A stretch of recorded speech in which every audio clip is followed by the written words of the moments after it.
บ้านเฮามันก็พอสำนี้ล่ะทางบ่ดีบ่มีเซเว่นอยู่กับป่าอยู่กับเขาอยู่กับธรรมชาติอยู่กับควัน PM 2.5ชีวิตคนเฮามันบ่แน่นอนดอกขนาดลำไยยังเป็นไหทองคำได้ลำไยไหทองคำพะนา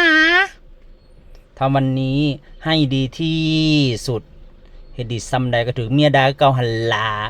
อย่าเว้าคือหลายอย่าโรคสวยหลายคนเราต้องมองบวกไว้เนาะบอกหาสิแตกติดลบทุกเดือนลาเอ้ยถ้าเจ้าไปอยู่เมืองใหญ่อยู่ป่าคอนกรีตแล้วมันบ่มวนก็กลับมาเติมกำลังใจบ้านเฮาก่อนเด้อล่ะกลับมาหิวใจอยู่บ้านเฮาก่อนแล้วค่อยกลับไปสู่ใหม่บ้านเฮายังถ่ายอยู่เด้อล่ะเอ้ยจากบ้านมาโดนคนทางนี้คิดฮอดเจ้าหลายไปอยู่เมืองใหญ่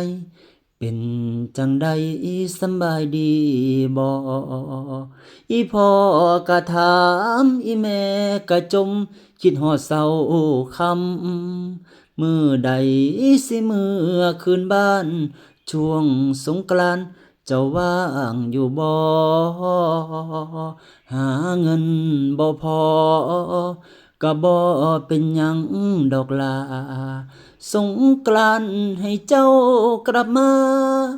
หิวใจอยู่บ้านเฮาก่อนพักผ่อนให้พอ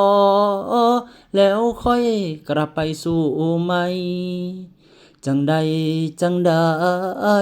ปีใหม่ค่อยกลับมาอีกเทื่อสงกรานต์ปีใหม่ให้เจ้าตาวคืนบ้านนาสงกรานต์ปีใหม่ให้เจ้าตาวคืนบ้านนาเฮา